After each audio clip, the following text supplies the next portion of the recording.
Assalamualaikum warahmatullahi wabarakatuh. Baik, anak-anakku sekalian, pada pagi hari ini kita akan mempelajari materi ekonomi, yaitu tentang kegiatan ekonomi. Kegiatan ekonomi pada garis besarnya meliputi kegiatan produksi, konsumsi, dan distribusi.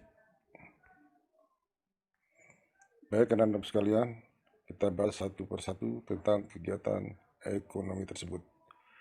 Yang pertama adalah produksi. Apa yang dimaksud dengan produksi? Produksi adalah kegiatan yang menghasilkan suatu barang atau jasa, atau diartikan sebagai kegiatan yang menghasilkan barang atau jasa, atau kegiatan yang menambah nilai guna barang atau jasa. Itu disebut produksi. Adapun faktor-faktor produksi ada 4. Yang pertama, faktor alam atau sumber daya alam. Alam adalah bahan yang ditemukan di alam dan dapat digunakan untuk keberlangsungan hidup manusia. Sebagai faktor produksi, sumber daya alam digunakan sebagai bahan baku. Diambil contoh misalnya tanah atau lahan, hutan, air, bisa juga barang tambang. Faktor produksi yang kedua adalah tenaga kerja.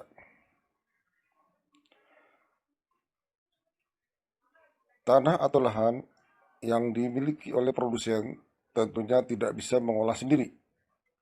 Faktor yang kedua adalah tenaga kerja. Tenaga kerja ini bertugas mengolah lahan atau tanah. Jadi, produk atau barang yang kita gunakan bisa dihasilkan dengan bantuan tenaga kerja. Nah, di sini ada beberapa jenis tenaga kerja. Yang pertama, tenaga kerja terdidik. Tenaga kerja terdidik diperoleh melalui jalur pendidikan formal, yaitu dari tingkat SD sampai SMP, SMA, sampai perguruan tinggi. Contoh daripada tenaga kerja terdidik adalah misalnya dokter, arsitek, pengacara, guru. Yang kedua, tenaga kerja terlatih. Tenaga kerja terlatih dihasilkan melalui latihan atau kursus. Contohnya di sini adalah montir, tukang cukur rambut, supir, tukang jahit. Pokoknya kegiatan ini melalui latihan-latihan terlebih dahulu atau yang disebut sebagai kursus. Nah, jenis tenaga kerja yang ketiga adalah tenaga kerja yang tidak terlatih dan tidak terdidik. Tenaga kerja ini tidak perlu pendidikan formal atau tidak perlu pelatihan. Contohnya misalnya tukang angkut sampah, tukang parkir, tukang angkut barang di pelabuhan. Itu tidak memerlukan pendidikan atau pelatihan. Nah, inilah pembagian tiga jenis tenaga kerja. Nah, pada garis besarnya, faktor produksi ada 2, yaitu faktor produksi asli dan faktor produksi turunan. Apa itu faktor produksi asli? Faktor produksi asli adalah faktor alam dan tenaga kerja. Sedangkan faktor produksi turunan, modal, dan kewirausahaan.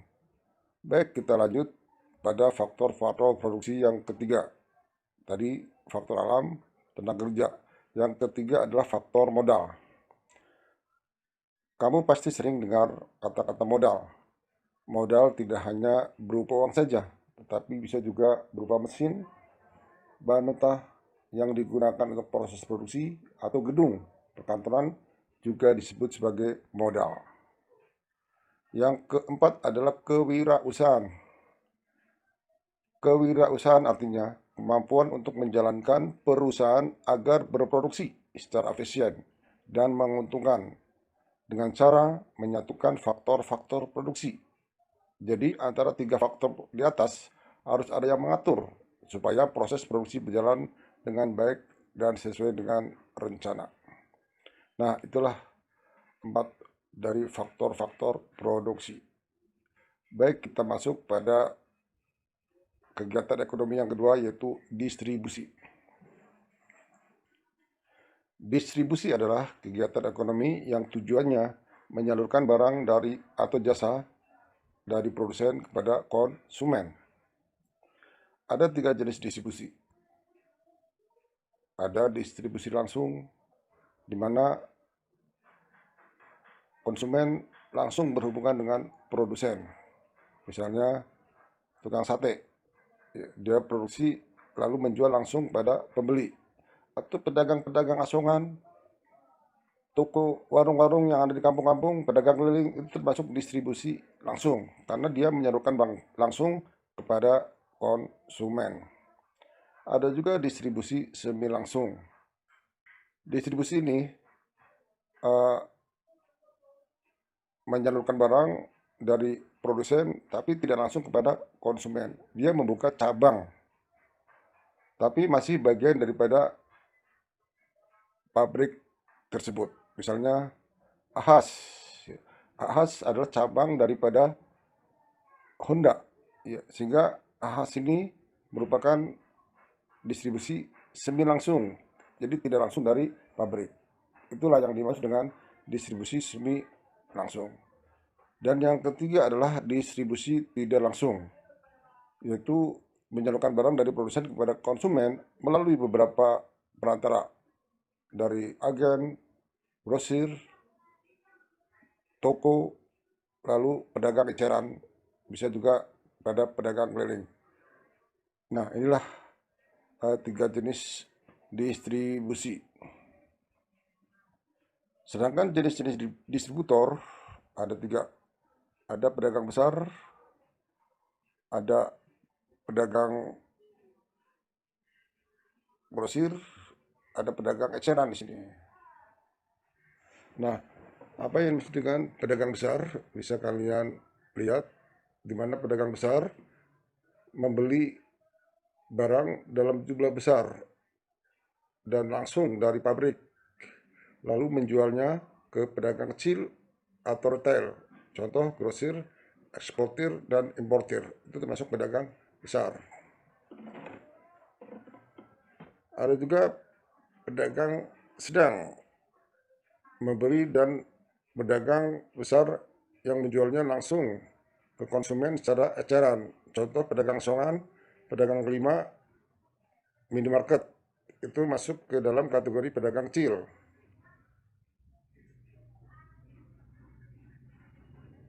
Nah, itulah beberapa jenis daripada distributor.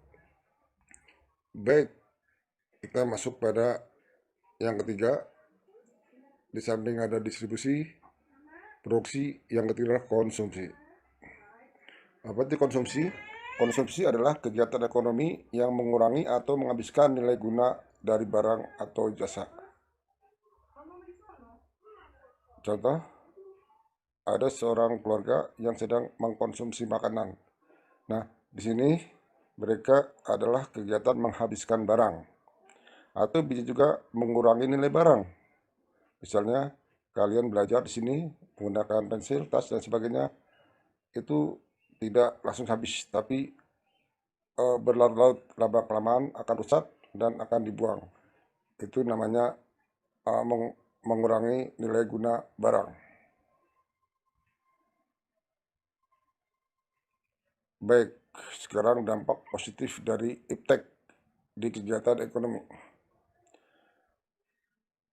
Dampak positif iptek yang pertama, produksi barang dan jasa jadi semakin cepat dan mudah karena tenaga manusia sudah digantikan oleh tenaga mesin.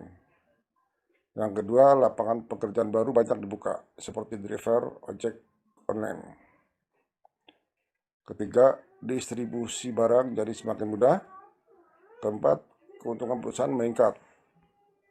Kelima, kebutuhan masyarakat terpenuhi karena kemudahan yang didapatkan dari pemanfaatan iptek tersebut. Sekarang dampak negatif daripada iptek.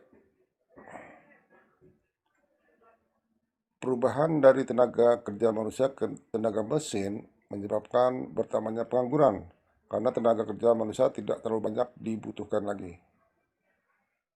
Yang kedua, bertambahnya polusi, baik lewat limbah darat, laut, udara, karena produksi semakin banyak.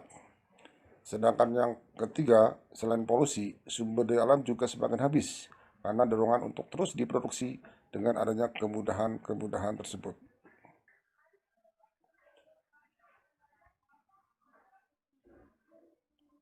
Permintaan. Baik, kita masuk materi pada permintaan. Apa itu permintaan? Permintaan adalah jumlah barang atau jasa yang akan dibeli pada berbagai tingkat, harga, waktu, dan tempat tertentu. Nanti ada bentuk kurva permintaan. Nah, di sini apa itu kurva permintaan? Kurva permintaan menggambarkan hubungan antara jumlah barang atau jasa yang tersedia dibeli oleh konsumen pada tingkat harga tertentu. Nah, ini kurva permintaan, ya. Jadi di situ ada jumlah barang, harga, dan permintaan barang. Pada kurva permintaan dari atas ke bawah, ya.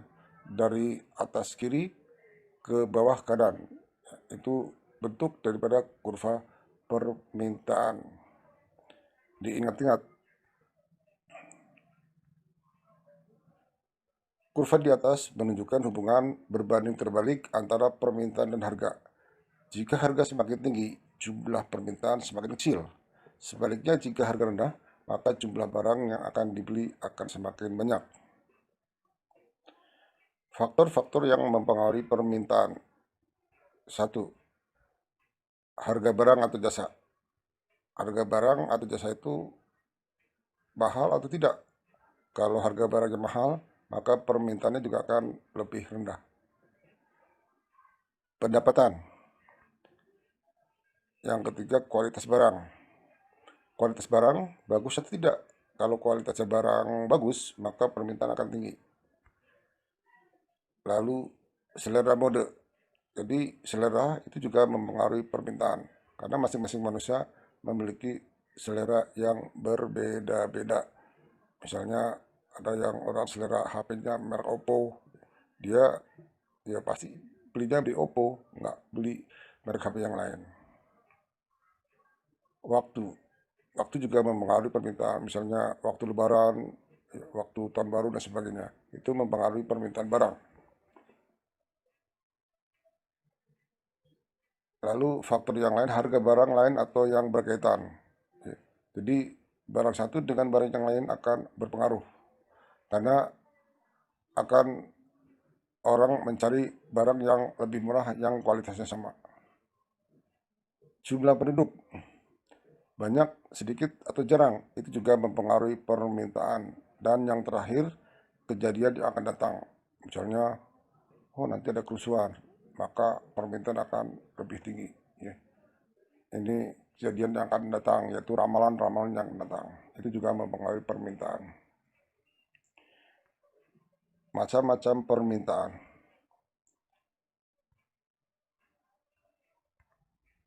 Ya, jadi ada permintaan individu, ada permintaan pasar, dan ada juga permintaan absolut.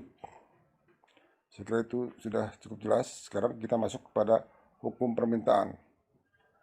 Hukum permintaan menerangkan sifat hubungan permintaan barang atau jasa dengan harga.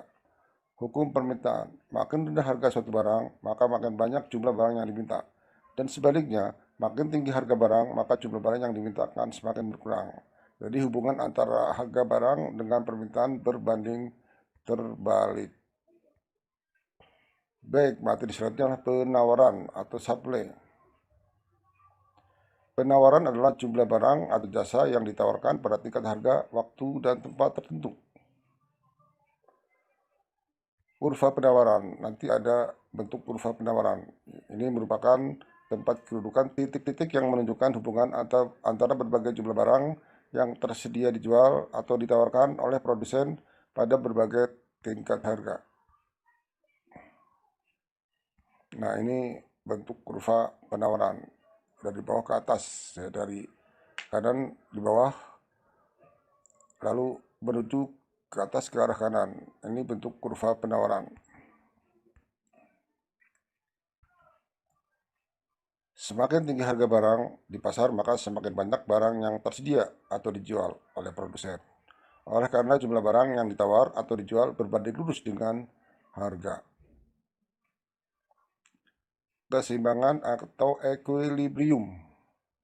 Nah, ini adalah bentuk kurva keseimbangan. Jadi pertemuan antara penawaran dan permintaan itu akan bertemu pada suatu titik yang disebut sebagai keseimbangan atau equilibrium. Faktor-faktor yang mempengaruhi penawaran. 1. Biaya produksi. 2. Teknologi. 3. Harga barang lain. 4. Tujuan perusahaan. 5. Jumlah produsen. 6. Pajak. Jadi itu 6 faktor yang mempengaruhi penawaran. Baik, macam-macam penawaran. Ada penawaran individual, penawaran yang dilakukan oleh seorang produsen atau seorang pedagang di pasar. Ada juga penawaran pasar, penawaran yang dilakukan oleh sekelompok produsen atau sekelompok penjual di pasar. Hukum penawaran. Hukum penawaran menyatakan bahwa jika harga barang yang ditawarkan naik, maka jumlah barang yang ditawarkan pun akan bertambah. Dan sebaliknya, jika harga barang turun, maka jumlah barang yang ditawarkan akan berkurang. Hukum penawaran berlaku apabila dalam kondisi ceteris paribus, yaitu faktor-faktor yang mempengaruhi penawaran adalah tetap. Harga pasar. Pengertian harga pasar. Harga pasar atau harga keseimbangan menggambarkan keadaan di mana harga barang atau jasa yang ingin dibeli konsumen sama dengan harga barang atau jasa yang tersedia dijual oleh produsen atau penjual. Dengan kata lain, harga keseimbangan adalah harga hasil kesepakatan antara penjual dan pembeli.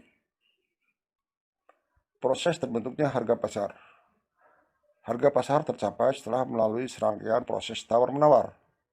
Apabila harga barang yang ditawarkan tinggi ke pembeli, maka barang atau jasa tidak akan dapat terjual. Pada kondisi seperti ini, penjual menurunkan harga. Sebaliknya, jika harga yang ditawarkan pembeli terlalu rendah, maka penjual tidak akan mau menjualnya. Maka pembeli menaikkan harga. Demikianlah anak-anakku sekalian, materi tentang kegiatan ekonomi. Demikian, wassalamualaikum warahmatullahi wabarakatuh.